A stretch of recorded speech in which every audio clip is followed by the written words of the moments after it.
Views and opinions expressed in this production are those of the individual and do not necessarily reflect the official policy or position of Shooters Nation or our sponsors. Information provided on this show is not a replacement for legal counsel or professional training. Listener and viewer discretion is advised. This is especially true on live shows.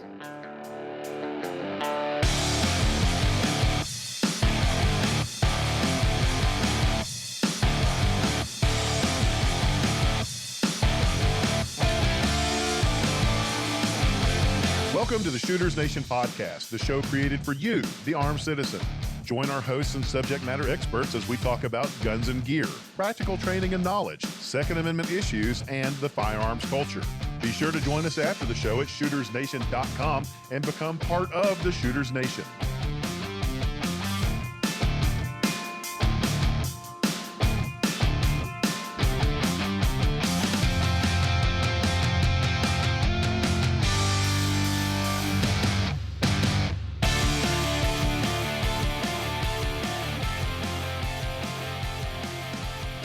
Everybody, welcome to the Shooters Nation podcast. What is the Shooters Nation? You are. That's right. If you've been listening to this show long enough, you know that you're the Shooters Nation. You are the Shooters Nation, and this is the only talk show on the internet that was designed specifically from the ground up for you, the everyday armed American citizen.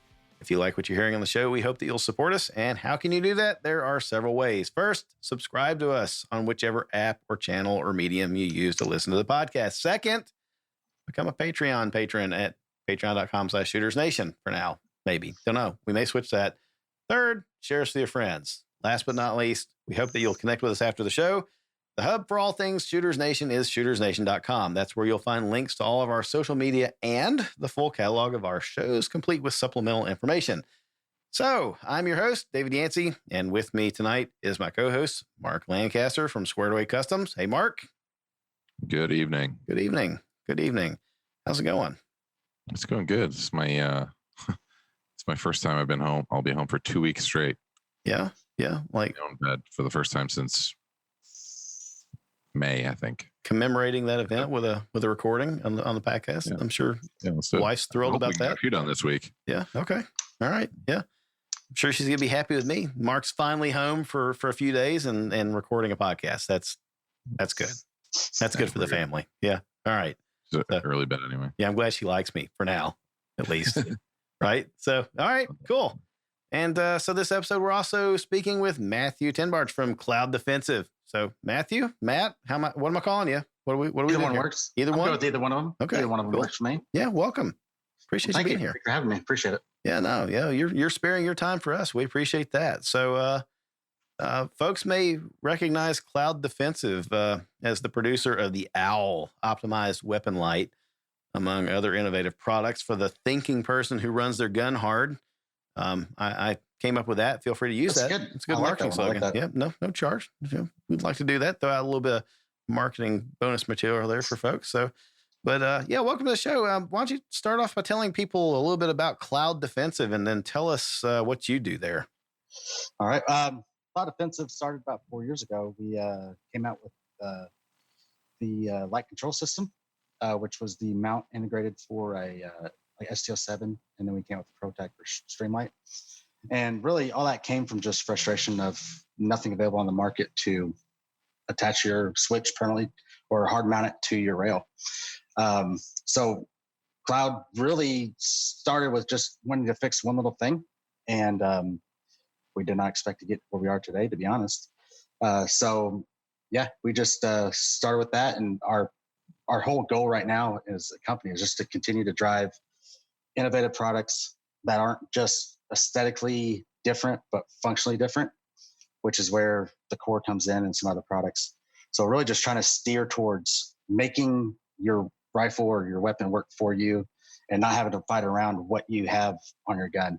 So that's sort of where we, Cloud as a whole is. Then myself, one of the owners, I run daily operations as well as the director of product development. So I spend half the day developing new products, designing new products, testing new products, and then the other half cleaning toilets and everything else. Right. So I've got to know, how does a guy get into that business? I mean, what did you do before Cloud Defensive? I started as a firearms instructor about 10 years ago. Worked with the police academy as an instructor. I was doing just instructing on my own, doing private classes or open classes, but on my as myself. And it sort of just rolled from there. Did some other work as well. Did some contracting and stuff, but I focus on the firearms training part of it. Okay. And with that, you spend a lot of times obviously using guns. And then with that came frustration, as I said. Like, I was tired of just how stuff was. And I went to Sean, and at the time we were instructing together, and I was like, man, we got to do something. He agreed. So we started just basically tinkering with it and came up with what we did. And like I said, we really didn't expect it to be what it has become. Yeah. Not that I'm not grateful for it, but that's just how it happened. I mean, I don't have a background in engineering or anything else. I've taught myself a ton since then, learned how to CAD and everything else. But like I said, it just sort of just fell in place for everything. So, And so definitely fortunate for those that don't know, the LCS, which is, I guess, probably your launching product, right? Your first product was the LCS, is kind of like a metal bracket that clamps onto the handguard of an AR-15 or some other sort of carbine or short barrel rifle or something like that, encapsulates the pressure switch for your flashlight. And it also gives a good place for the wire to tuck up into, so you don't have loose wire hanging out. Yeah. Replaces the need for zip ties, tie wire, Velcro. I mean, I've done it all. I've broke it all, and it just, everybody has. I mean, if you've run a gun at any point in time and you've had the same frustrations where your switch pops off in the middle of something, or your Velcro burns out because of a high rate of fire, and your rail gets hot and your adhesive breaks down. And it's just like, why are we spending? You spend hundreds of dollars on a weapon light, and you have a piece of Velcro attached to it. It's like, this doesn't make a lot of sense right here. So, yeah, we just pursued what we did and got to where we are. I mean, this is the American dream, really. This is you see a problem, it pisses you off, and you say, you know what, we can do better than Velcro and zip ties. Let's do something about this. And you guys did, and it's been successful. There's been other products on the market similar to it. They've been around for years. It just was not really thought out to the process, to the what we're going with it. Like, we originally dropped the LCS, the light control system, and it was a one-piece design. It had like a side clamp that attached for the wire control. Mm-hmm. And within a month of us using it, and we started shipping it, it was like, what are we thinking? Like, you got to take your front side off to mount it. You just got to re-zero. If you're law enforcement, you got to go back and requal. It's like, we got to redesign it. So we actually did the full redesign, what it is now, and then did a buyback where we actually, I think we did if you've had our previously bought one, then we would I think we did like 50% off, or we made and taken, I can't remember. I think we just like 50% off. Yeah. But said, you know what, this is better. We're here for you. Here you go. And dudes just ate that up. That's awesome. So we've always tried to just the customer itself is like, we're doing, we do what we do every day for their benefit and their security. It's like, we're going to take care of them the best we can as well. I mean, so you guys are legitimately running it from the perspective of how would you like to deal with a company if you were the customer, right? How would you want a company to treat you? Yeah, for sure. So, yeah, for sure. Yeah, it's good. I mean, and so when you said that you went into this not being an engineer and not being, not having this manufacturing background, I kind of wondered if, does that maybe give a personal leg up because you don't go into it with any prejudice? Prejudice is already, programmed into your brain about how this should work, right? I'm going to say 100% that's accurate. I've dealt with engineers. I've dealt with other designers and stuff. Yeah. And you start talking about something and it's like they have one way, or they only have, okay, well, this is how it's been done, or you can only do it this way because of this. And it's like, no, we can do it the other way. And I'm just OCD and super detailed and stuff. So it's like, I'm just constantly looking at the ways to improve something. And then if, someone says you can't do it, it's like, there's always a way to do it. And we just got to figure out how. And you put the time and effort into something and just think outside the box. And that's really what you can come up with. It's quite a bit of stuff. No, it's cool. I mean, I think there's a common spirit or common DNA or something in successful companies like that, especially even in the firearms industry. Hometown boy in Nashville, Tennessee area, Ronnie Barrett, he was a photographer before he got into making 50 cal rifles that punch holes through Hajis. So it's pretty amazing that a person that looks at a thing and says, you know what, I can do better than that. I don't really have a background in it, but let me give it a shot.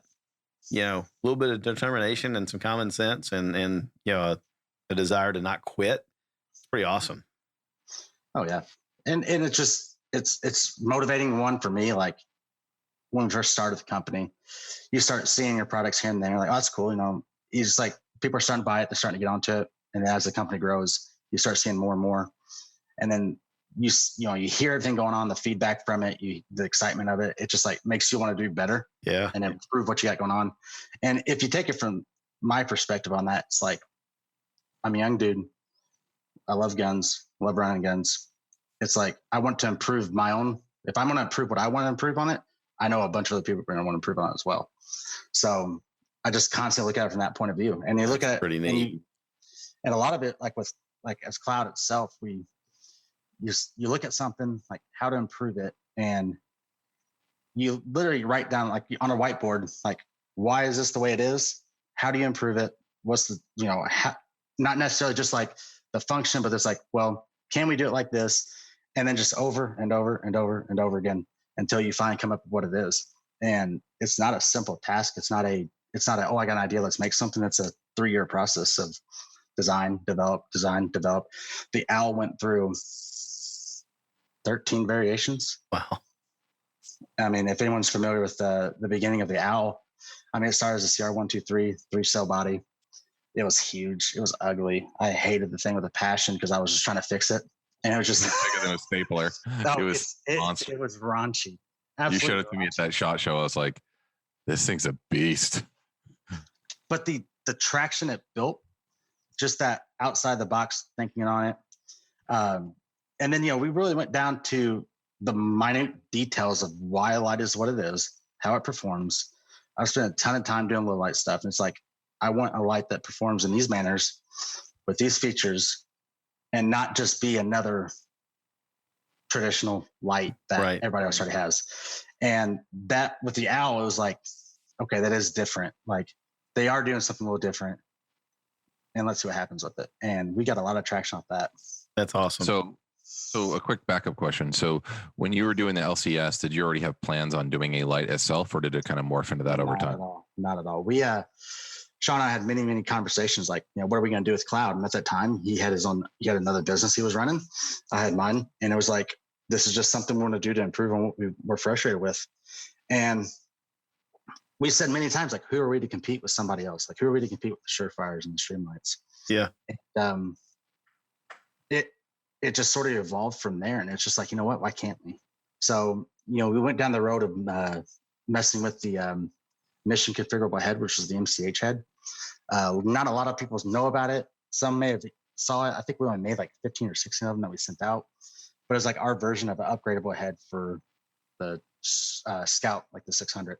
Okay. And we started going down that. And as we like just continue to develop and do what we were doing with it, it's like, we'll just make our own. Like, why can't we just be our own company, be our own brand, make our own products, and not rely and piggyback off something else? Yeah.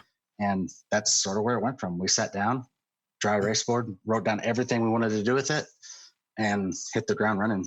And took a little bit of time. There was definitely a lot of frustrations with it.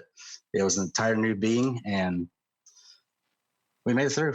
So can you give the listeners, because not everybody probably knows what the Cloud Defensive OWL is, but like kind of like a one over as to what separates your light from the others? Yeah. So the OWL essentially is an integrated pressure switch into the light body. And it also uses a lug system, so it can be reverse compatible. So like if you're a right-handed shooter, it sets up for a right-handed shooter. So the light head is on the right of the mount or the body. And then with the simple rotation of the lug system, which is 26 degrees, you rotate it, rotate the tail and cap, spin the body around, put it back together. And with that, we also have a built-in tool for the mounting. That was another thing. It's like, I've been out working and you forget an Allen wrench for something. It's like, well, I can't tighten up my light because my mount's loose now. And I can't tell you how many times I've done that. I'm sure everybody else has as well. Plus just end user, the big thing was getting rid of the cables. A lot of people struggle with just setting up their light properly on the rifle. You see wires hanging and snagging. I've had many lights where I caught the wire on something and it pulled the switch off. Yeah. Or it pulled out the out of the switch itself. I had a lot of switch failures from that. And, we developed the LCS, which was sort of, was pretty innovative in its own sense. So then we we need to build on that, get rid of the wires, make it end user, just simplicity. You grab the light, you put in your gun, you're done. Law enforcement's, a lot of them, it's just like, this is a one-piece solution for lights. You don't have to be savvy to set it up. You don't have to know how to run your light. You don't have to know how to run your mounts. You don't know how to run everything else.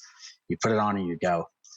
And it doesn't fit every weapon setup. And we knew that going into it. It does not interface with IR systems. We knew that going into it. Majority of people who complain that it doesn't mount with them all don't even own them all. And, that's sort of where it's at. But it's extremely robust. You can look at our Instagram and Facebook and you just see us beating the living snot out of it. I dropped it off of a 9-story parking garage up at Indy NRA this past year. We got a video of that and it survived. I did it twice. It survived. We've done everything to it. So we really just set out to create the owl itself as just that light that's going to run if you're on the streets, it's going to work for you if you beat it up. We also added a replaceable lens. So if you do break it during force on force or sim training of any type, or if you jam it into something, I smashed the light, jammed into a door jam one time, just doing an entry, hit it and broke. So it's a matter of switching, pull off the bezel, pull the ring or pull the lens out, put a new one back on, tighten it back down, and you're done. So we really just went down that road of everything that was problems, and the owl just, it answers a lot of questions when it comes to that type of stuff. It is that one-piece solution for a majority of people. Plus the performance of it. It's, we came into the market over 50,000 candela, which is throwing light extremely far. Use 18650s, which is the direction that the industry is going, because if you want more output and light, you've got to accept a different power source than CR123s. And, right. That was part of the redesign.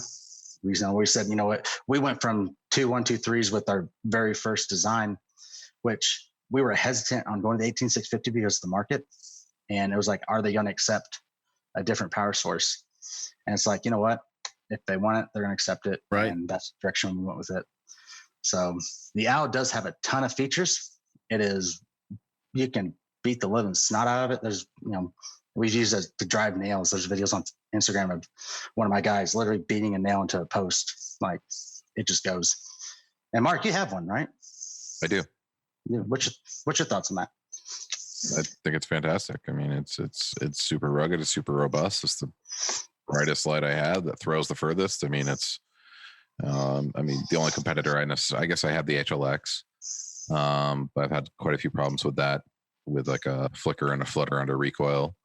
So that's been a little frustrating. That's a bright light, but the owl is definitely brighter. And then I have the M600DF, the dual fuel Surefire, also a great light, also very bright.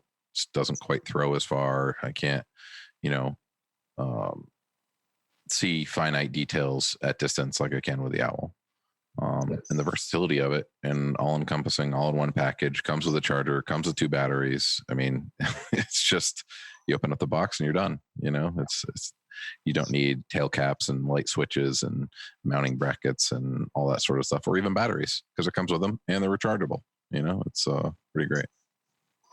Now, I'm sitting here looking at this and I'm thinking that your competitors have got to be kicking themselves, because what I see here, especially when you talked about, your first attempts of using a mission adaptable head design and then scrapping that and saying, you know what, screw it, let's just go full bore and do our own light.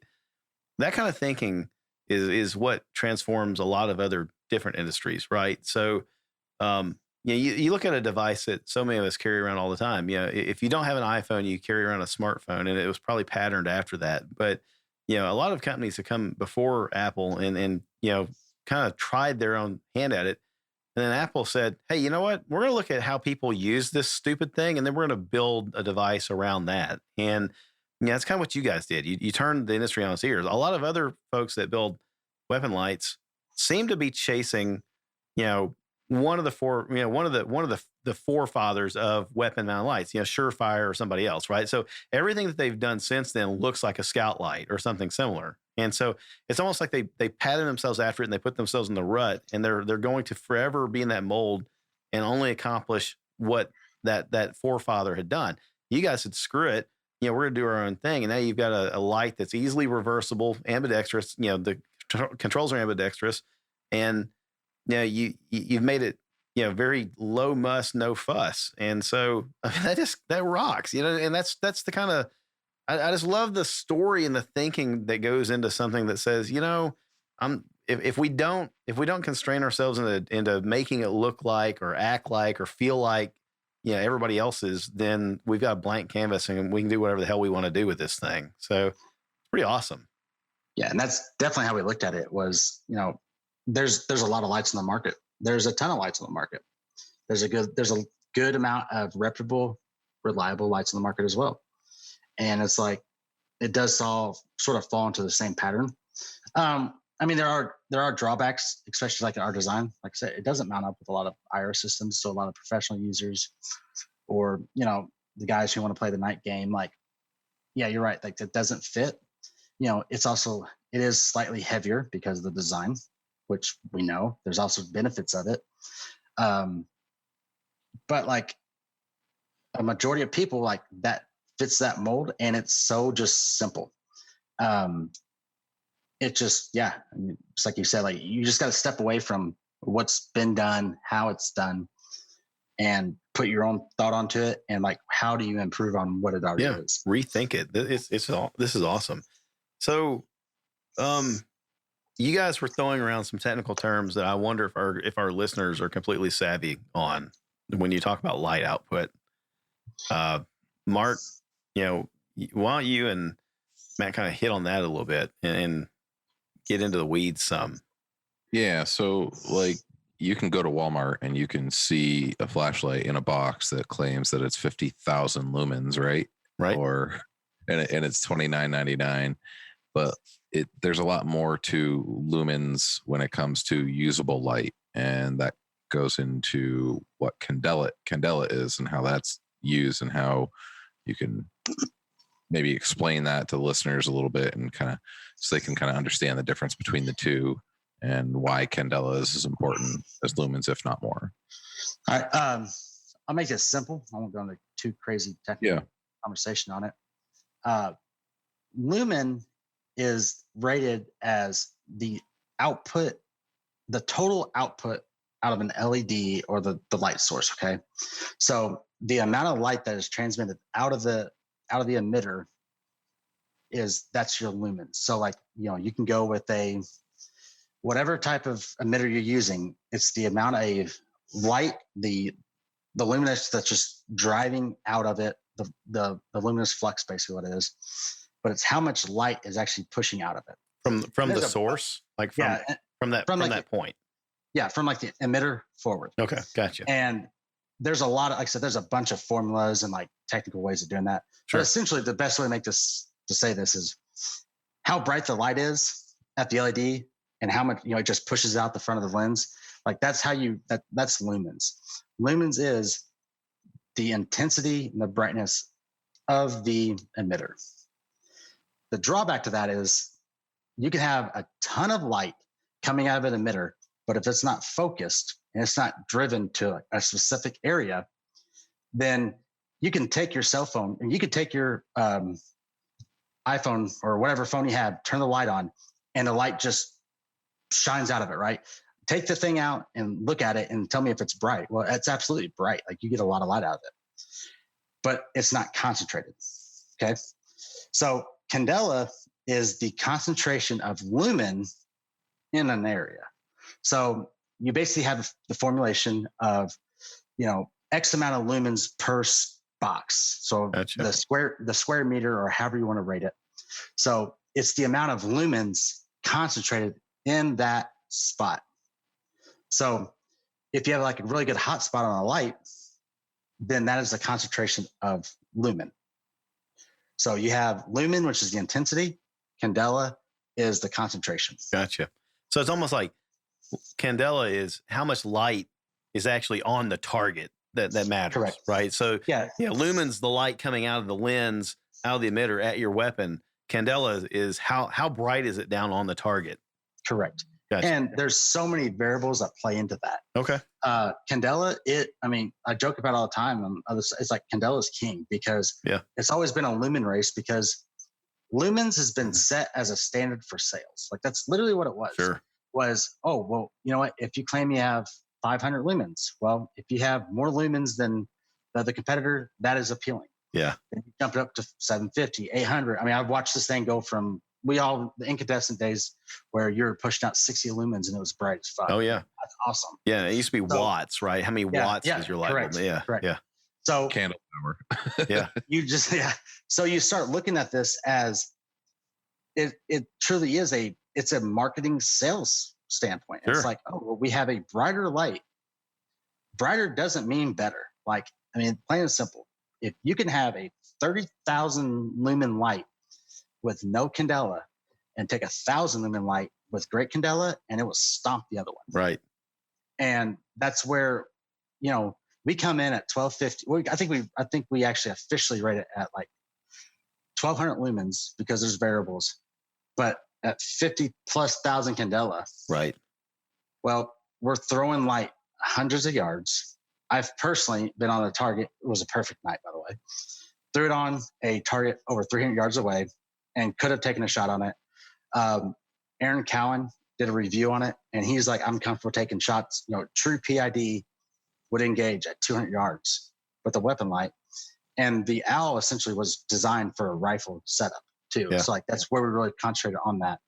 So when it comes to the conversation of, well, what's brighter or what's better, it really comes down to application, because if you're running a rifle, you want to see your distance. You want to be able to take your rifle and be able to shoot it at rifle distance with your light. And that's where, the muddied waters of like, oh, we have a 1500 lumen light, but you can't see past 60 yards. Right. Yeah. You have candela, which also plays into other factors of, can that light penetrate through intermediate barriers such as ambient lighting? If it's a foggy night, can you drive through the fog? If you're running tinted windows on a vehicle, can you even push through that? Because I'll tell you right now, you take a majority of lights in the market, stand, traffic stop distance or whatever from a vehicle, shine your light on it and watch the beautiful reflection take place, because the light just bounces right off of it. So that's going to have to do with wavelength, right? I'm sure. Yeah. Yeah. Which is also where we start talking about why our light appears our light is warmer as a color temperature than the other ones on the market. Yeah. But then you combined all of that into place, and this is what you come up with. I can give you 1,000 scenarios of how candela trumps the lumen conversation. Plain and simple. This is fun. That's where it's at. First of all, I want to acknowledge that Mark referred to me as a boomer, and I'm not offended. Second of all, engineer. I've got an engineering background, so this is exciting. When we start talking about tech stuff, my antennas start to perk up. It's like, hey, okay, let's talk about wavelengths and stuff like that. So that's cool. That is very cool. And it's something that's not been done a whole lot. Yeah. The industry has been stagnant when it comes to these type of products for a while. Every year you have a new light on the market from the manufacturers that has 150, 200 more lumens. Yeah.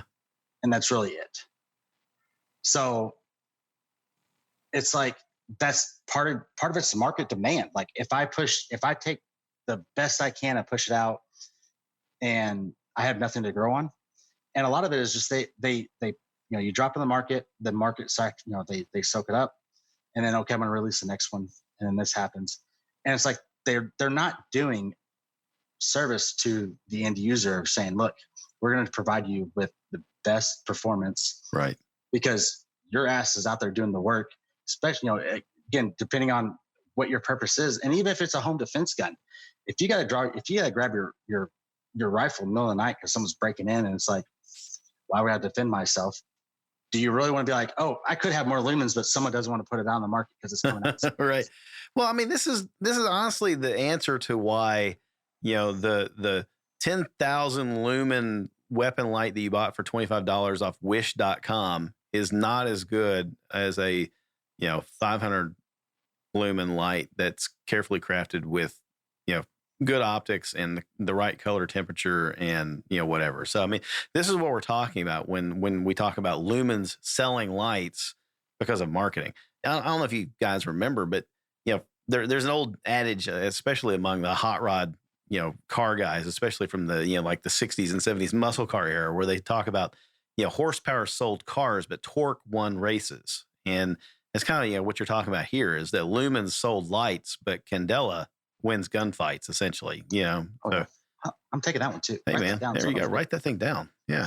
So yeah, but no, it truly is. And there's there's a lot that goes into it that people don't consider when they start thinking about purchasing a light for their setup. If you just look at it from, I just want to put a light on my gun, I don't care the performance. You can go wish.com, wherever else, you can buy a $6 light, and it will be a light on your gun. But if you are in a occupation, or if you look at it from a standpoint of, I need to have these type of things to properly engage any type of threat, like I need disability.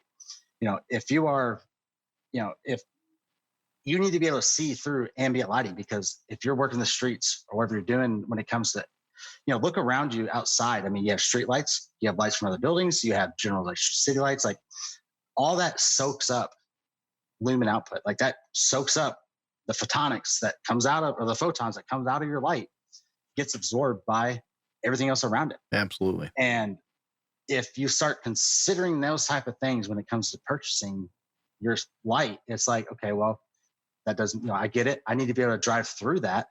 I go up to Alliance Police Training Center, and that's one of the things we talk about is like in their classroom, they have 2 overhead doors. And it's like, turn the lights on in the classroom, stand outside of it. And these are, the fluorescent lighting that just dominates on everything. And we stand on one side of it and we shine our light through a fully lit building to see if the light can actually drive through to the other side. And that right there, like, guys are like, all right, I get it. Like, yeah. I see what you're doing. Same with, there's a flagpole at X distance from a building, probably 40, 50 yards or more. And there's tinted windows on it. And I've done several examples. In fact, Steve Fisher was one of the first ones that brought this up. Was he put the light up on the building? Was like, hey, can I see this inside this room or inside that window? And he pulled up a couple of lights, and all it happened was just it lit up the entire area around the building, which is awesome, cool. You can't see into it whether you're on a barricaded gunman or whatever you're working on. It's like I got to see into that room or that building to see what's going on. Right. And prime example, we threw the owl up on it, and it's like you're seeing the interior walls in the hallways. And wow. He was like, all right, yeah, you're right. Like I get this. Like a superpower at that point. Yeah, that's pretty awesome. And so but that right there is 100% based upon candela and the temperature of the light versus other there's other lights on the market right now that rate 1,500 plus lumens. Yeah. That fall short on those type of applications. And it's like mission dependent. Like, hey, if you want a light that can do these things, here's what you need. So Mark, this goes back to the comment that we've made before. You've made the statement first on the show about a weapon light being an information gathering device. So once again, we're going back to, you want a light that can give you the most information possible about what you're putting your weapon on. Right. Absolutely. Yeah. I can't remember where I heard it, but it stuck with me at some point along the way. Was it Cowan? I mean, because I know we've looked at that picture that Cowan had in the hallway several times. So yeah, that was a good one. Yeah. I don't think it was him, but that was a great picture. That I don't know if you've ever seen him, Matt, but he was in it was daytime in a lit school, and he was trying to PID the guy, but behind the guy was a bright exterior door, multiple exterior doors. Yeah. So it was kind of blinding. So he, without the light, really couldn't see what was in the guy's hand because the bright light was behind him, even though it was daylight in the room. It was a very unique situation, but it was a perfect example of why you need a flashlight inside with lights on. Yes. But yeah, pretty. And then, he hit him. Yeah, the second picture was he hit him with the weapon light, and then you could see clearly that the guy was either armed or unarmed, whatever the case was in the scenario. And it was like, wow, okay, done deal. I understand now why it's a good thing to have a weapon light. There's been a lot of conversations over the years of like, and I'm directing this towards a professional field like law enforcement, where guys who work day shift, first shift, wherever you word it as, like, oh well, I don't work at night, or I don't need a light because the sun's still up. Right. And it's like, how many times have you walked into a building and it's like you can't see for a few minutes because or a few seconds, like you walk in, it's like, oh shit, it's bright, like whatever. Or you done, look at how many buildings have basements, have lower levels, hospitals, schools, like all these things that don't have a ton of exterior lighting or ambient lighting. Right. And it's like, you still need that light. Or if you're on a some type of perimeter control, and it's like there's a big area where you have like storage units and things like that, where I'm thinking like a pole barn or something. It's like you can't see into that area. Right. And you got to drive light into there somewhere. That's right. And even during the day, a light is critical on any setup. Absolutely. I mean, it ain't perfect. Light's not always there. And there's been so many situations where it's like, I wish I had a light and I don't have one. Oh yeah. Yeah. So no, I get it. So let's shift gears a little bit. Looking at your website, for Cloud Defensive, it talks a little bit about the company's birth, its genesis, if you will. And it is, I love the blurb. It says, this company started a dining room table with 63 followers on Instagram, and it's grown into what it is thanks to social media. So I guess if you would, tell us a little bit about that. You mentioned that you and Sean both had other jobs and other businesses and things like that. So legitimately, you guys, you had a decision point. It sounds like you were kind of sitting there and you are we gonna make a go of this or what? So, obviously you did, but so let's start with the name Cloud Defensive. Where'd that come from? So this is going to go way beyond the product company. Okay. I think we're going to go back to probably 7 years ago, maybe.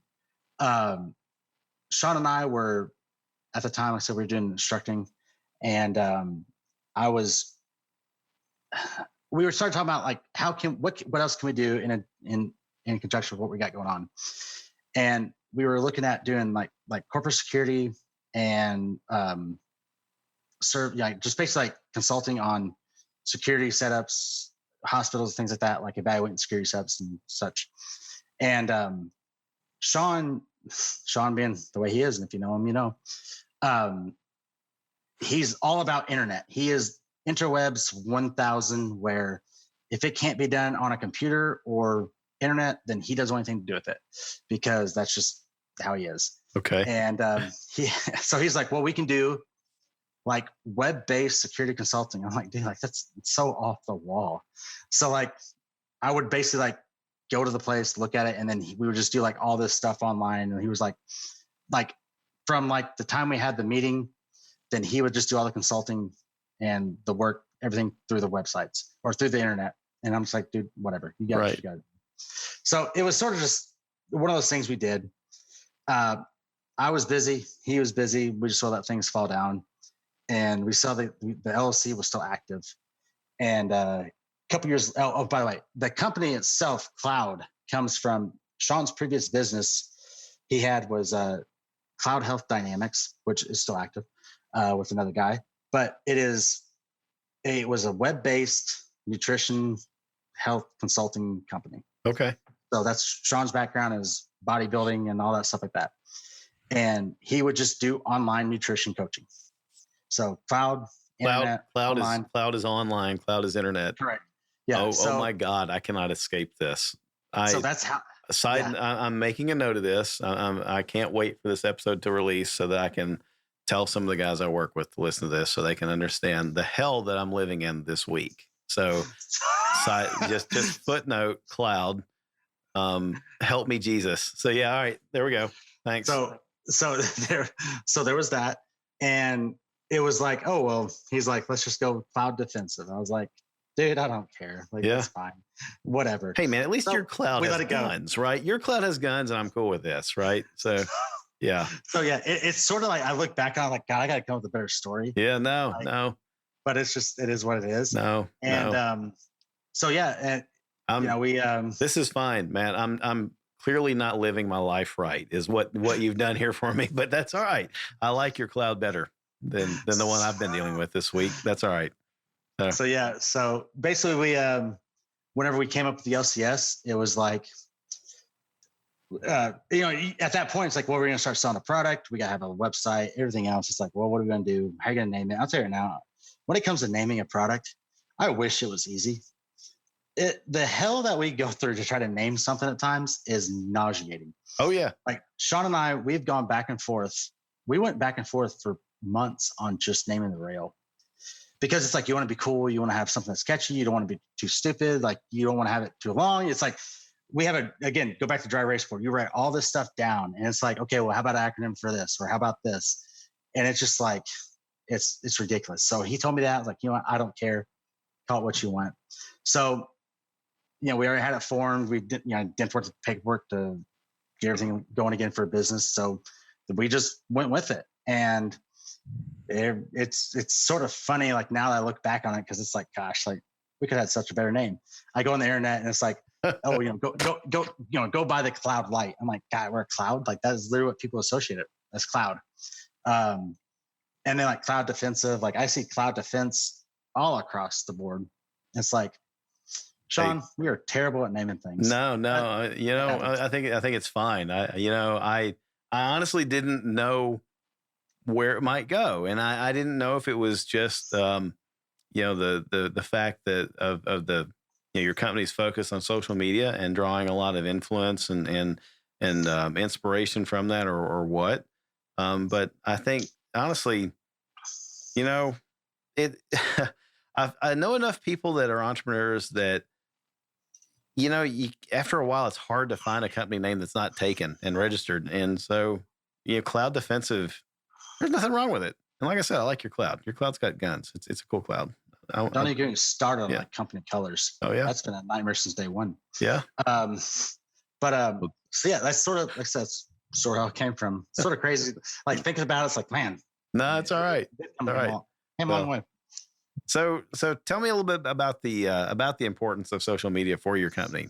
You did mention the followers, the 63 followers on Instagram, and that seems noteworthy to you guys. And you definitely have a good social media presence there. And it seems like you really, honestly, you do value your followers. So absolutely. What's up with that? It sort of goes back to just the whole core of cloud. Is, we do what we do for the people who are running guns. Basically, we're going to do everything we can to, whether it's save a life in a situation, to have the best product on the gun, whatever it is. Like, my job is to bring the best product available, or what I can do, to the market for the dudes doing the work. And in return, it's like, we have to give something back for them to put their faith and trust, and like, their life, essentially saying, hey, look, I'm going to run this light on my gun. If something happens, I have to have this. So that speaks volumes. If you don't look at it from that standpoint, then you're totally missing your cost. Like, I do what I do for the dudes doing the work. And when it comes to social media, especially like the Instagram, it's, we started with nothing. We started 63 followers, where, it was, hey, we're going to put this post up, and where does it happen from there? We were just young, we didn't come from massive investors, and we didn't have all this money backing us to go out and do this huge marketing campaign. And we said, you know what, we're just going to use Instagram. It's free. That is the trend that's going right now, because everybody's on it. So we like, you know what, let's go that direction. We're going to use Instagram as our line of getting out to everybody. So we really started focusing on just providing just content on social media.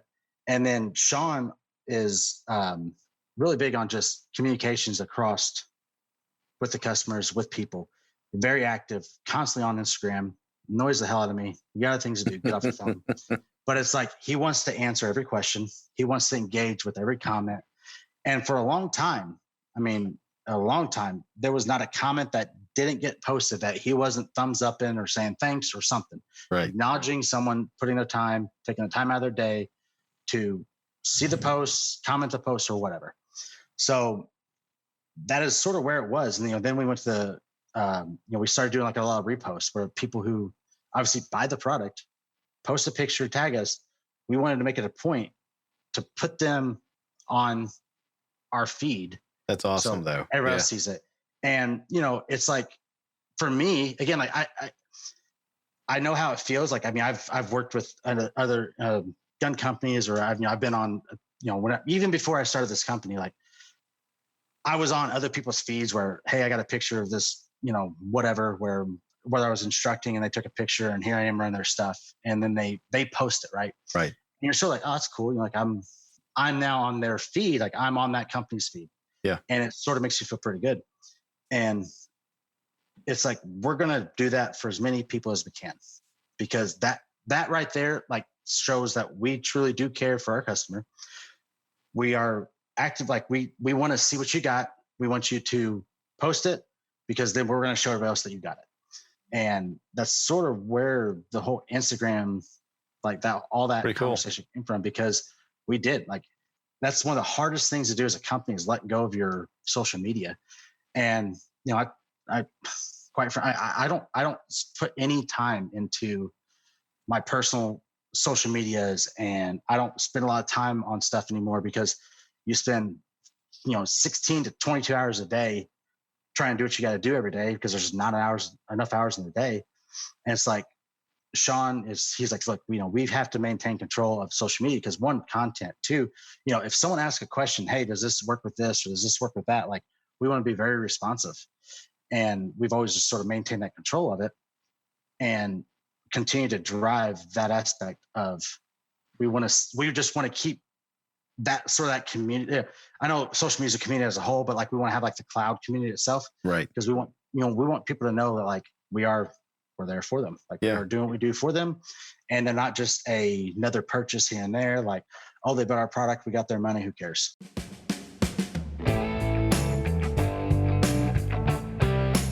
Hey folks, David here.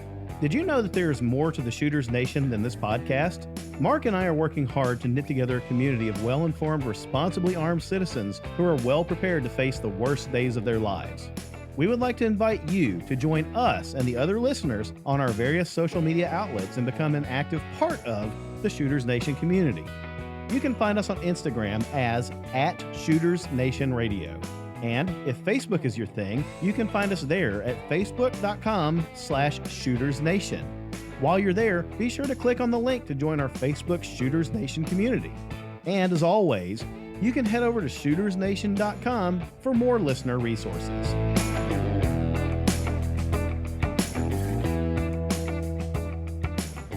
We want people to know that, like, we're there for them. Like, we're doing what we do for them.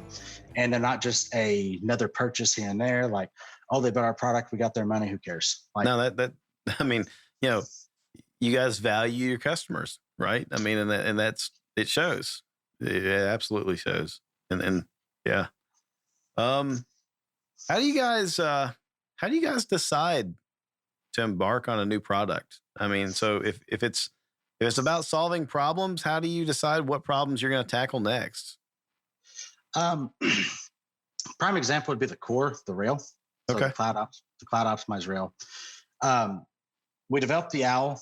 We saw, like, okay, well, the way it mounts, yes, it sits slightly higher than other lights in the market, or the pressure switch does, because of just the body design limitations of machinings and things like that. Like, that's what we had.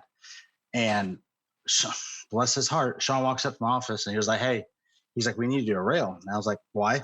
I don't have time for this right now. He's like, we need to do a rail. We need to figure out how to lower the mounting. And like, that's all he said to me. I said, okay. I was like, you're stupid. No. Like, that's sort of how the conversation went. And he was on me for a little bit longer about it. And I was like, okay, like, I'll look at it. Like, I will sit back. I'll let me get my thoughts on this. And that night I just went home. I grabbed one of my rifles and I just sat there. I was like looking at it and I was like, let me throw different. You know what? I'm going to take my setup as it is right now. I had a PEC 15. I had a LCS on it, and I was running a 193. And I was like, you know what? I'm going to pull it off. I'm going to put a low 1/3 co-witness. I'm going to throw all these different optics and red dots on them, and let me see what I got. So I threw them on field of view. Now I see that now I see the PEC takes up the lower third of my window.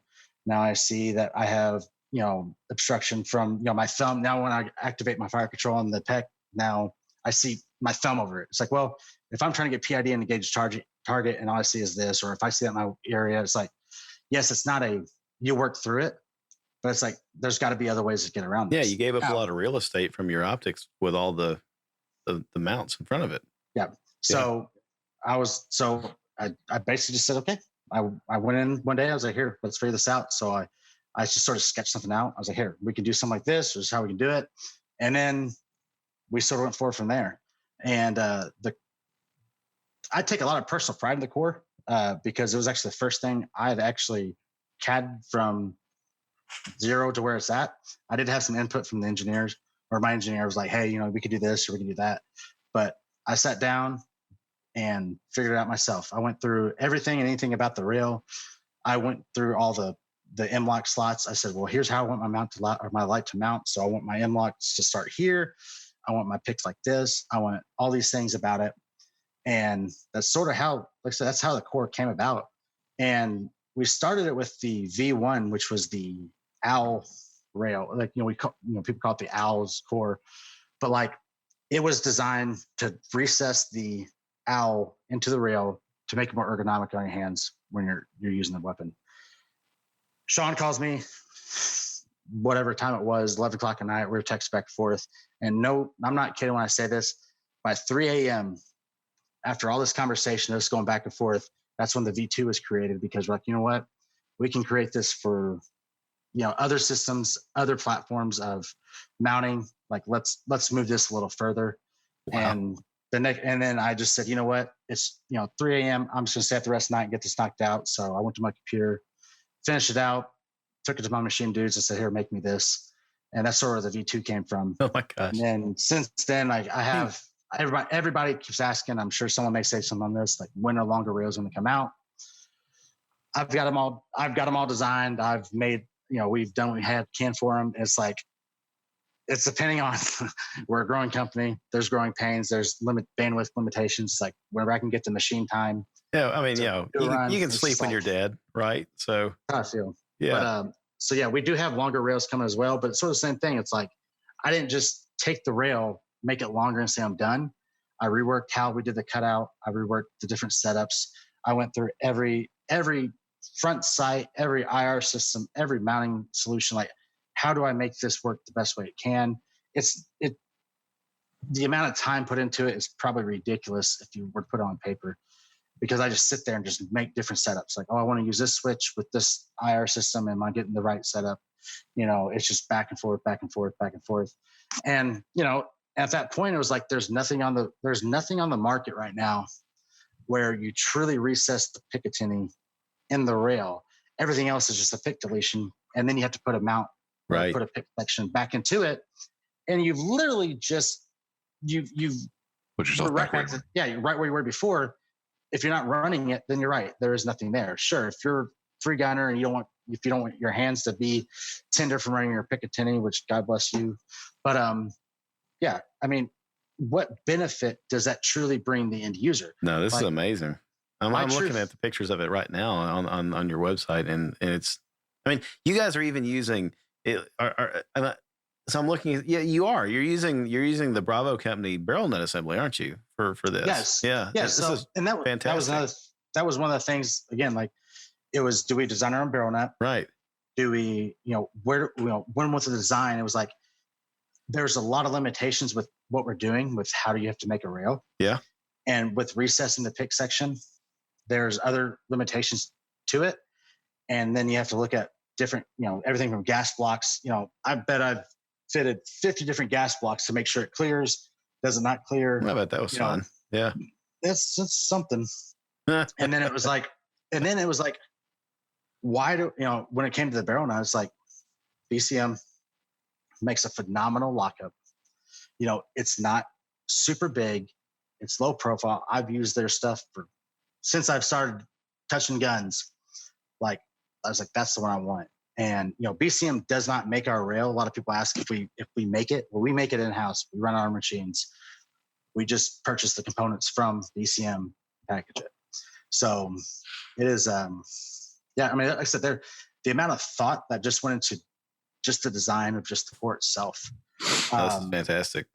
Yeah. Is far beyond what a lot of people do, where they just buy a standard extrusion for a rail and just say, well, I'm going to remove this material and I'm going to do this, and they make something. Well, here again, we've got proof that you guys are not just out there cranking out products that, scratch the itch, meet an immediate need. They get you by. I mean, you went the extra mile and designed an entire rail system around addressing a simple problem of how do we recess this owl into the rail. But then it was like, well, okay, let's make sure that it's the optimal diameter so that it fits your hand and it feels ergonomic. And then, how can we use a good barrel nut assembly so that it's rugged and it locks in tight and it's not going to shift around. And it's crazy. I mean, people need, folks, you need to head over to clouddefensive.com and look at this thing, the cloud optimized rail, the COR, and just look at the amount of effort and attention to detail that went into this. And does it's obsessive. You guys are insane. I don't think you sleep at all. I think this is what you guys do. So no. Yeah. There's running jokes about that, but you are 100% right. Does the tack sack fit? Oh my God. Oh, Mark, one of these days I'm going to tell you a story about the tack sack, but keep going. Yeah. Yeah. You know what? I will make sure you have one just because of that. Man. Yeah. Does it fit? Well, no, it has no pick at the bottom, so it would be an upside down gun, and maybe it would work. I don't know. Recess pick for the tack sack. Yeah. Good.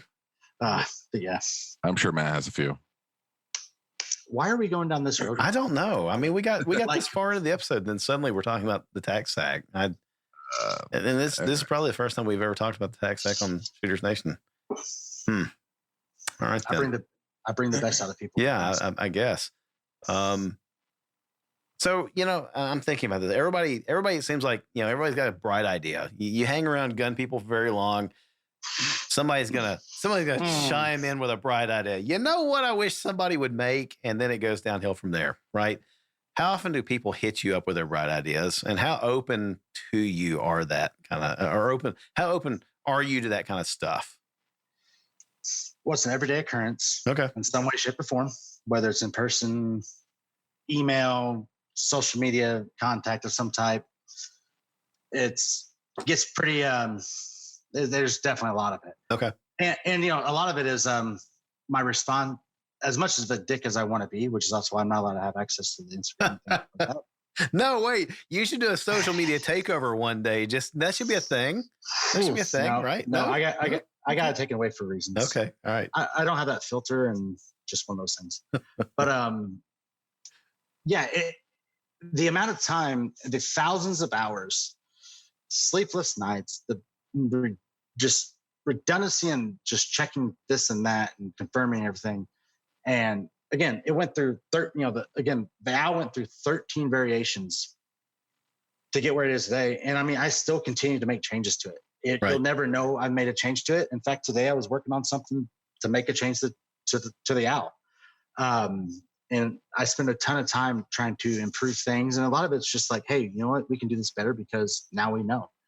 But my response just wants to be like, you don't think I thought about that in the thousands of hours that I've developed this thing?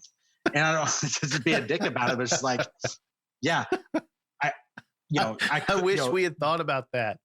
Yeah. One of the things quite a few people ask is like, because like the way the owl sits on the rail and the way the light is outboard and the angle of which it comes off. Sure. No, you're right. I could have probably, offset the light a little lower into the rail.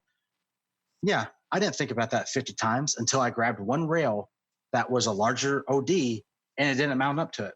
Mm-hmm. So then do I have to go through the process of hey, this light doesn't work with this rail. Hey, this light doesn't do this because of this reason. Or I made it as small as I could, as tight as I could, in the geometry I did to make sure that it works across the board and goes from there. I had a clear front sights. Well, if I rolled the light bezel down any closer into the rail, then I would come in contact with several front sights on the market.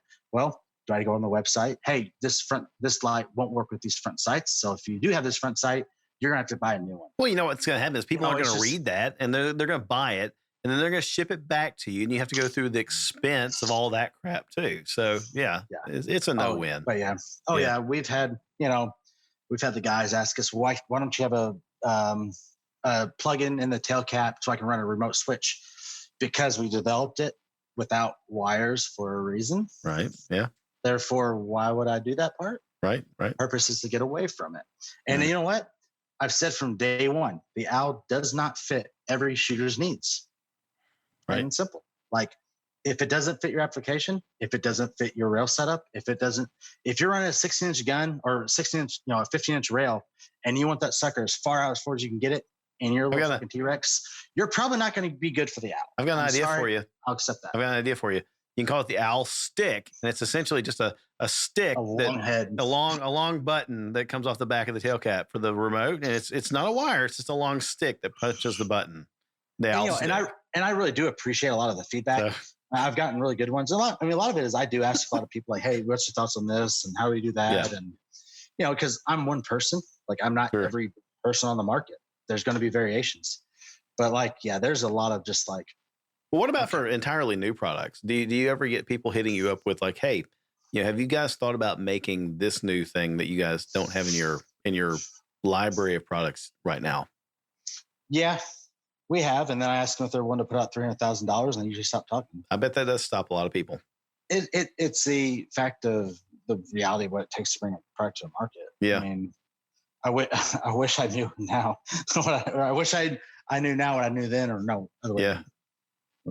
Yeah. Or maybe not. Maybe that is the right thing. Yeah. I don't know. But it's just like, I mean, we went into this and naive and not, Sean and I did not have a background in machining, and it's like, oh shit, there's a lot that goes into this stuff. Yeah. Yeah. And not to take away from the product, because the product speaks for itself, but it's like, there's a huge learning curve that went along with it.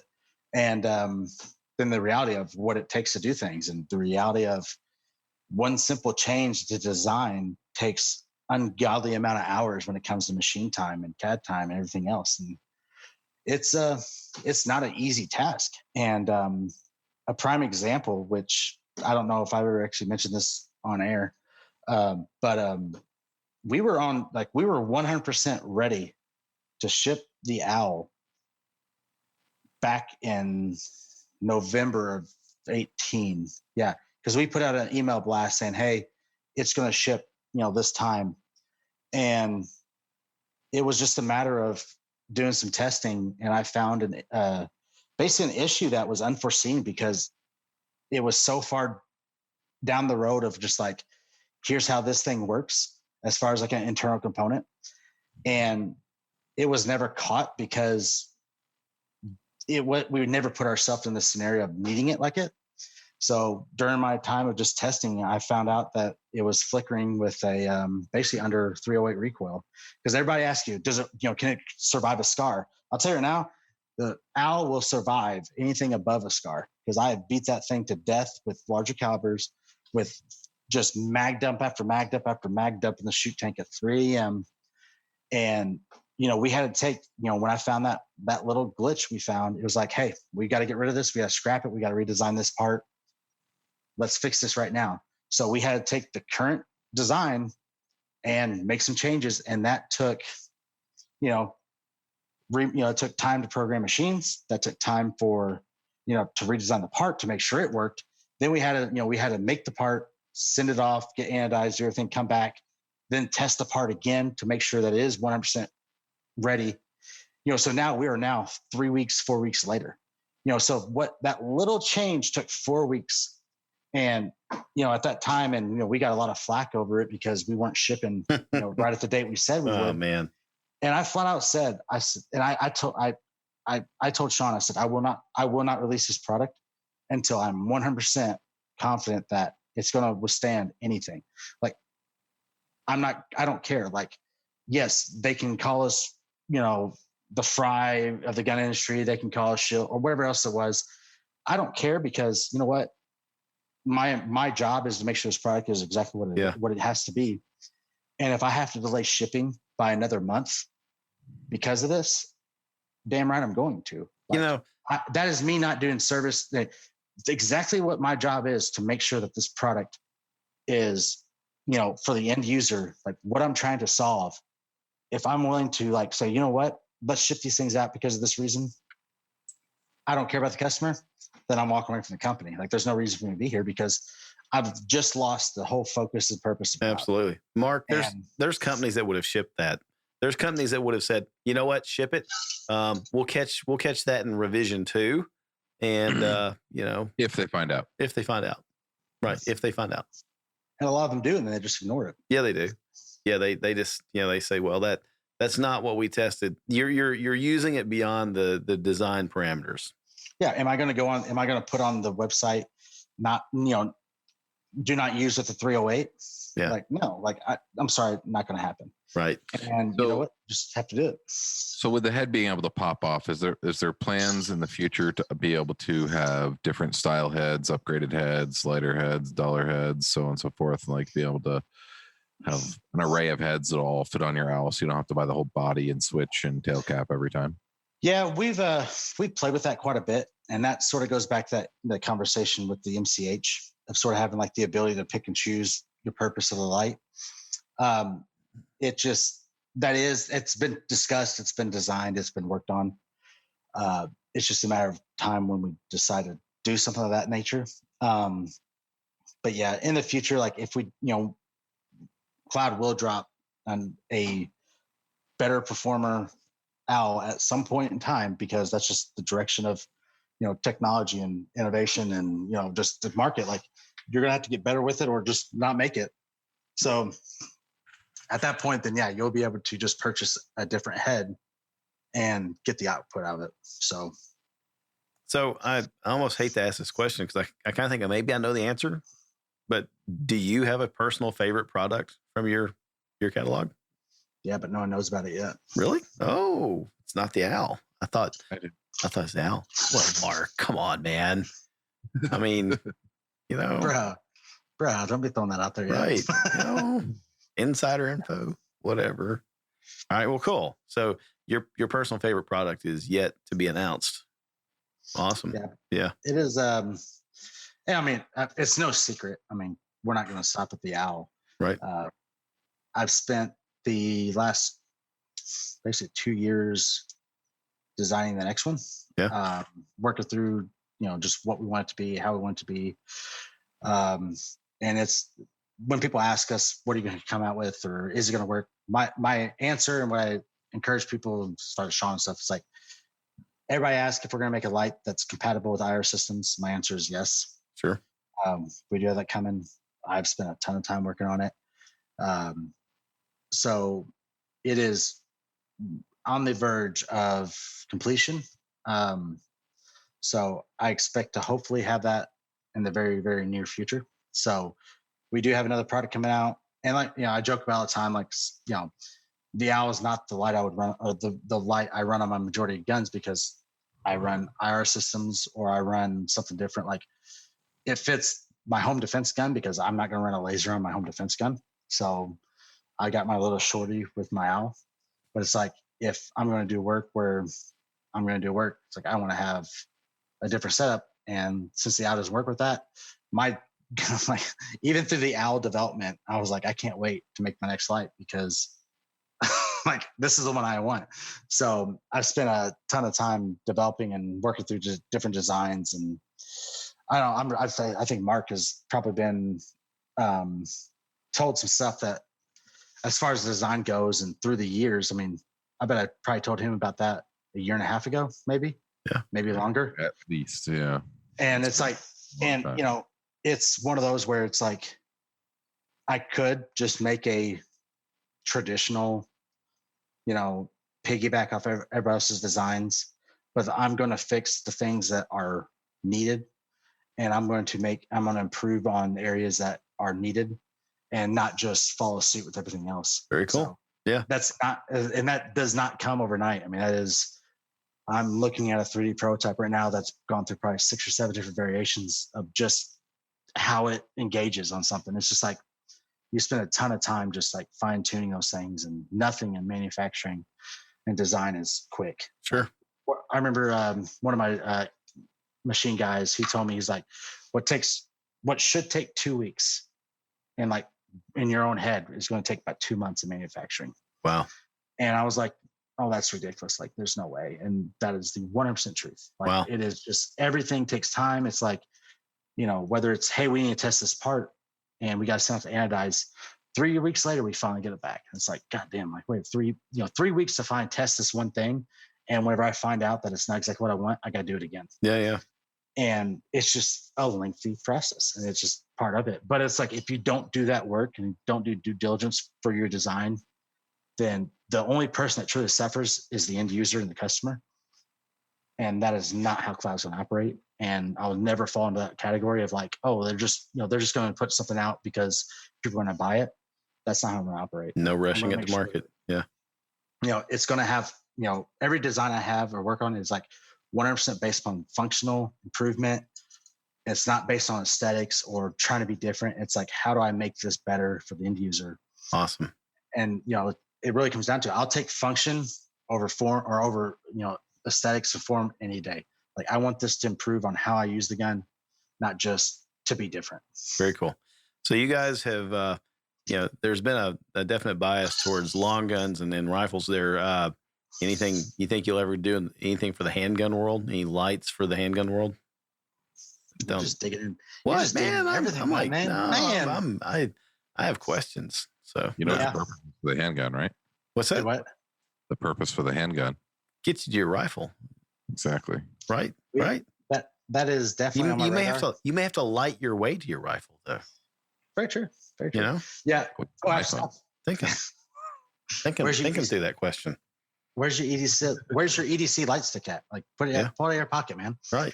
May have to fight my way to that though with my gun and a weapon light on it.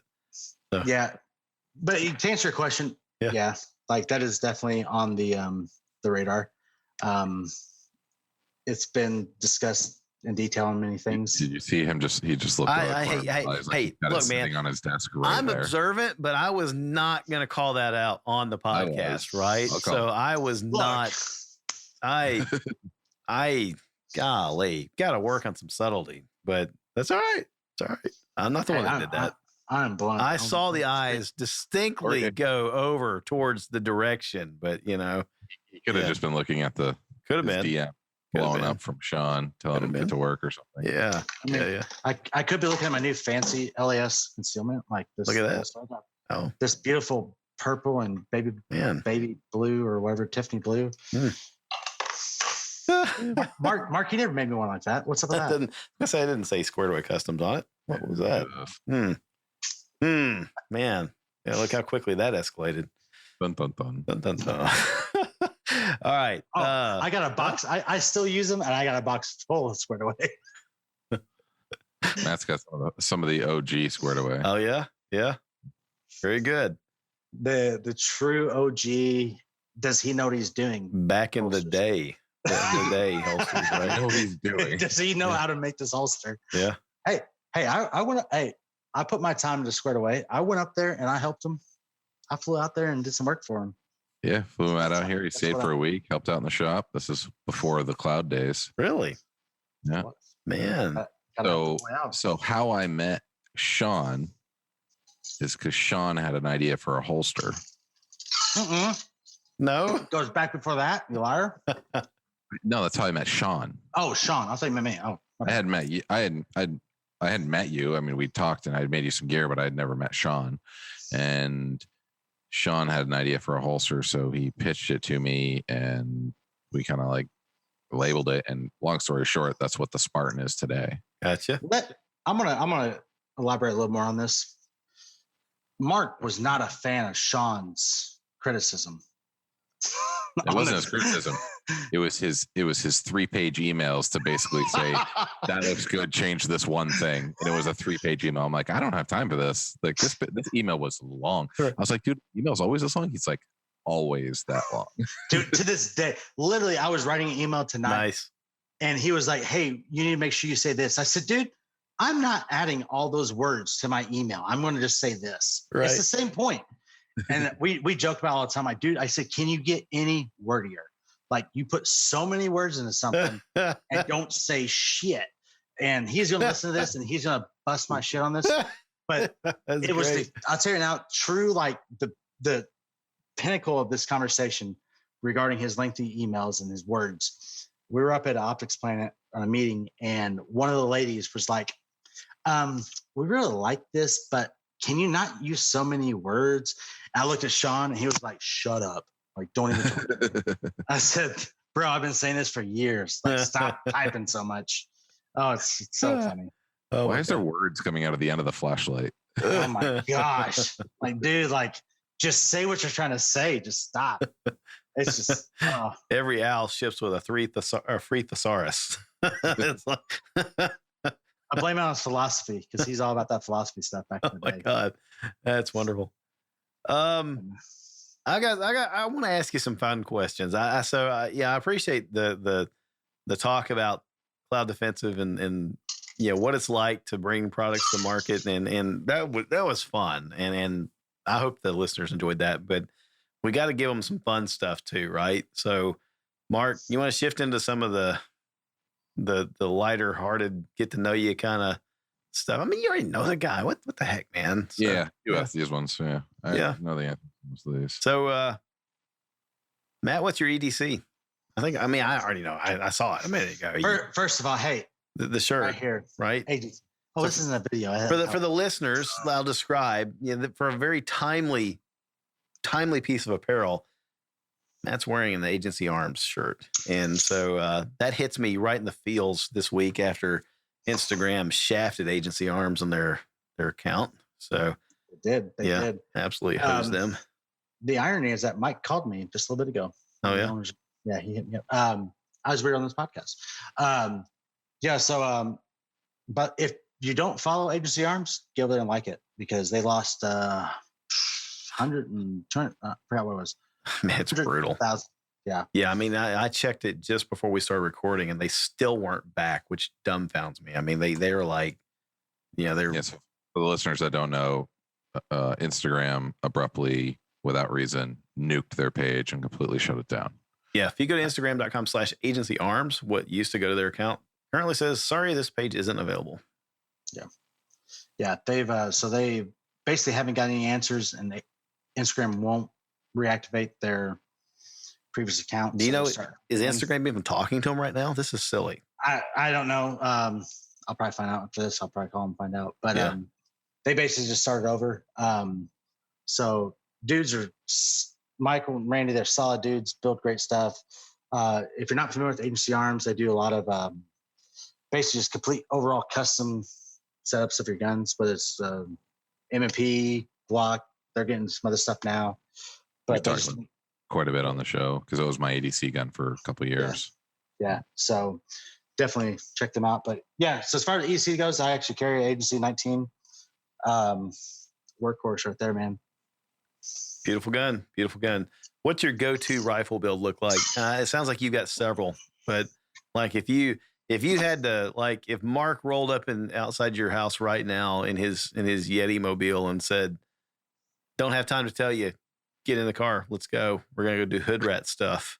It's like that scene that Ben Affleck walks into the room and he goes, can't tell you where we're going. I can't tell you what it's for, but we're going to hurt some people. Right. And the question is your car or mine? Right. Yeah. Who's driving? Who's driving? Yeah. What rifle would you take? I'm going to say it and people are going to think I'm crazy, but it's the truth. And these things are reliable as all get out.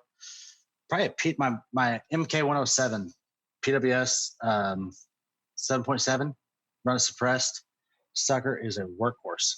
I have just annihilated this thing and it just keeps running. Like I have shot every type of different loads through it. I have not fainted for God knows how long. and it just keeps running small, short, just it's ready to roll. Gotcha. Solid. Definitely done. No, solid. All right. Here's a fun one.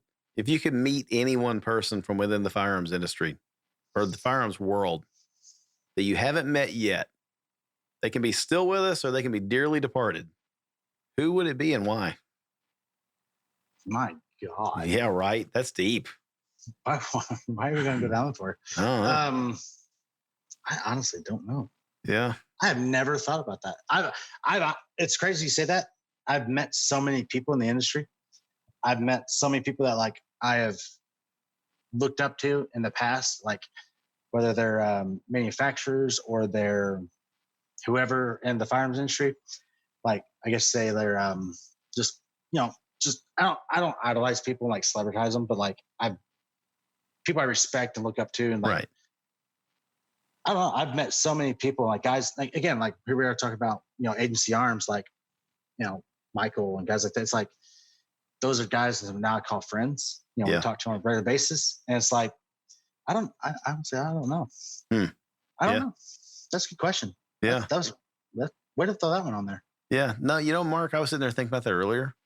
And I think for me, I wish that I had gotten into training early enough to have gone and listened to Colonel Cooper talk about some of his stuff in person, right? I mean, I've heard some of the recordings, but I think I don't agree with everything that he said, but a lot of it, I think it'd been good to just pick his brain and listen to him. But I don't know. I'm holding out for Voda. Which one? The real one or the fake one on Instagram? Both together in one place. That would be good. Yeah, but the real Voda, I don't know, man. We can make that happen. I'd like to get him on the show. You know what? Can you? You know what? Can I be on that show when you do it? I'd like to make it happen. He did show up on what was it? We Like Shooting, and that didn't go well. Didn't go well at all. It went well for everybody watching the show.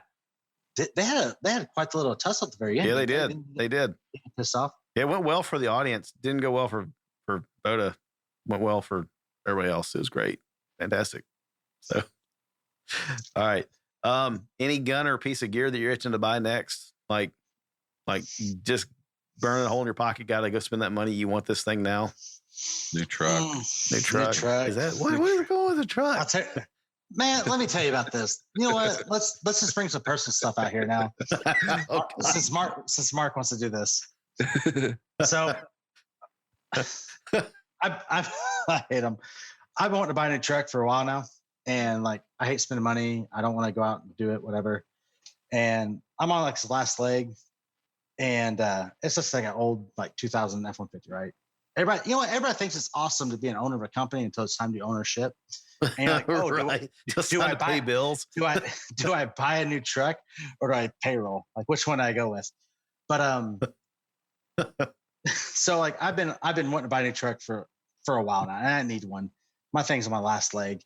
And Sean, bless his heart, we had talked about it multiple times. Like, hey, like we both need new vehicles. Like, we get it. Mine's on the last leg. I mean, I live like 3 miles from the shop because I'm scared if my truck breaks down, I'm just gonna walk there. So it's, I'm just like, make sure I'm gonna be there. Right. But his vehicle was on its last leg. I mean, it was having some issues. He's like, dude, like, let's just go buy vehicles together. Like, let's just do what we gotta do. Like, we both need vehicles. I said, awesome, perfect. Let's do this. So we start shopping around. We start talking about it, and he calls me and he's like, hey, I'm not gonna be able to make it in. I'm running to a dealership. I said, oh yeah. He's like, yeah, I'm gonna take the car and or the truck and I'm gonna see what they got for me. So he goes in there, and sure enough, buys a new vehicle. And I was like, dude, like, what is this about?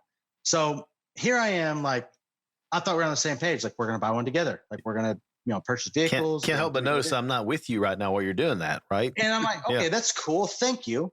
So then he shows up at the shop the next day with his new vehicle. Not new in his words. Shows up in this new truck, like shit don't stink type thing. I'm like, dude, I hope karma comes back on you for this thing. Because here we were supposed to do this. And I don't know how Mark came into it, but then Mark's like, what was it, SHOT Show? Yeah. We were at lunch and somebody mentioned Sean's new truck. and it immediately got under your skin, man. And you're all huffy and puffy about it. So I just start ribbing both of you about it. It's just like, come on now, So now, literally every time we have like a conference call for work and stuff like that, and they're both on the phone, I was like, Matt, you get your new truck yet? Like every time, it's just grinding. Nope. Hopefully, Sean listens. You know what? I hope he does too, and I hope his truck breaks down. Oh my God. But don't worry, he'll be like, oh, it wasn't new. It was like 16,000 miles on it. Right. Yeah. There's a difference. Semantics. A lot of semantics there. Don't worry. He probably wrote a very long email about that. Yeah, about it. He used a lot of words about it. Don't worry. Right. Yeah. They're still reading it. Don't worry. It's only been like 8 months. Mark, any questions that you have for Matt before we wrap up the episode? Covered cloud. We covered the product line. Definitely go check them out on the website. Yeah, we covered a lot of territory. So Matt, this is the part where we really want you to plug Cloud Defensive and tell folks how they can connect with you after the show and how they can find you guys on social media and all that other fun stuff.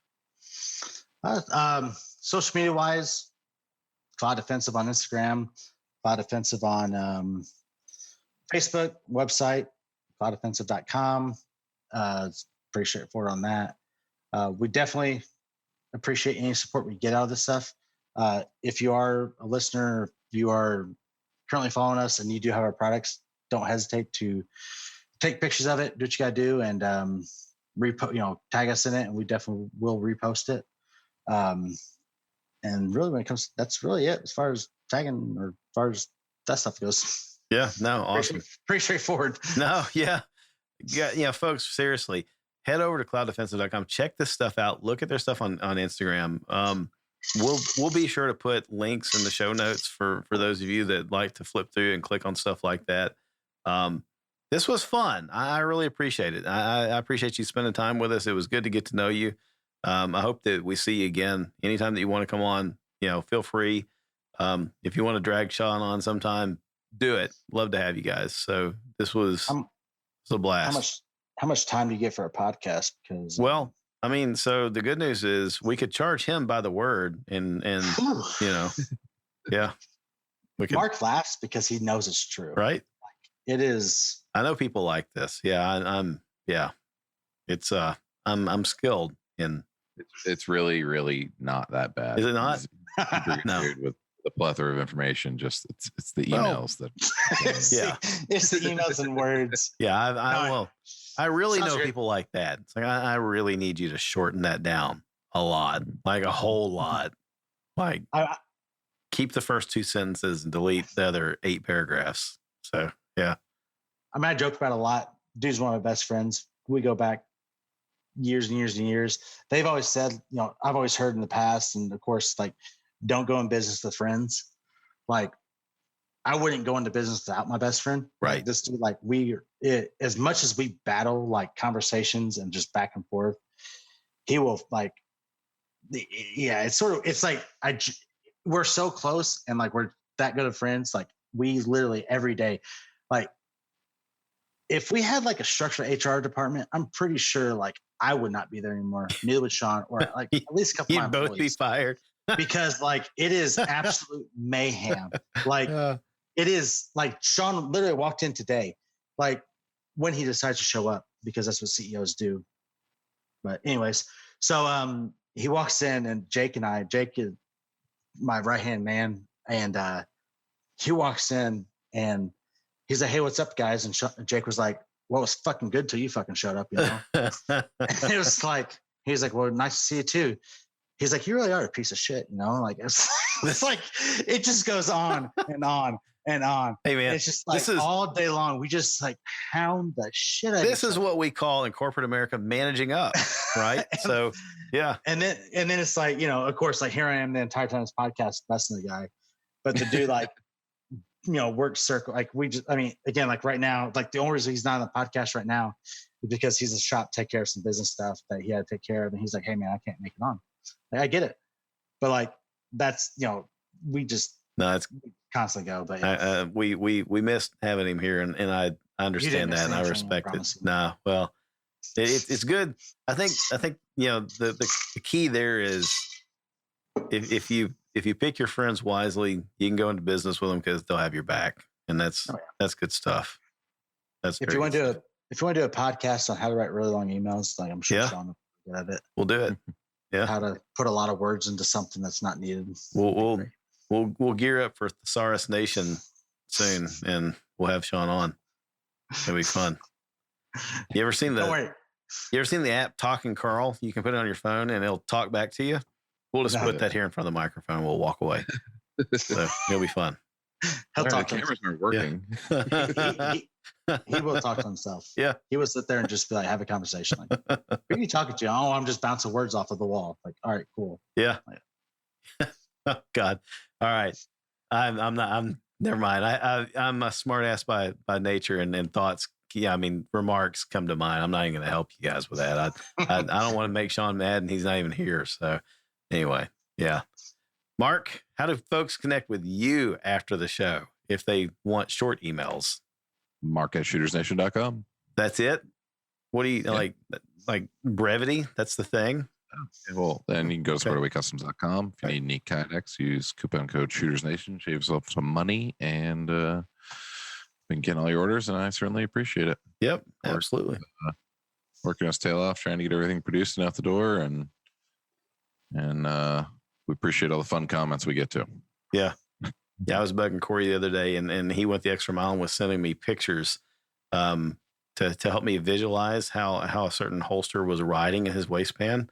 So I'm sitting there at work, and my phone keeps popping up, and the preview was showing, lanky white dude with a wife beater on, lifting his shirt up, showing me a holster in his bare stomach, and I had explained that to a coworker. So I was like, I kind of don't want to tell you that I asked for this picture, but maybe I should, but then that sounds bad too. And they shook their head and walked off. So yeah, that was fun. So thanks, Corey. Appreciate that. That's awkward. Yeah. So audience, you can connect with us over at shootersnation.com, on facebook.com/shootersnation, on Instagram as @shootersnationradio. You can reach me by email at david@shootersnation while you're emailing Mark at mark@shootersnation.com.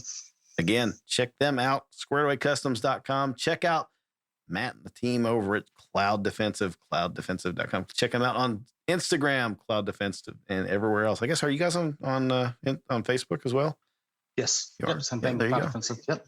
All right. Check it out. I guess that's it for this episode. So, Mark, I'm telling people, not be safe. We don't want to be safe anymore. We want them to get trained, carry a tourniquet, be a challenge, be hard to kill, and carry your gun always. Yep. Carry two of them. Maybe some extra mags. Carry a gun for a friend. Good thing, You got it. Yeah. All right. Good day. All right, everybody. We'll talk to you again in a week. See ya.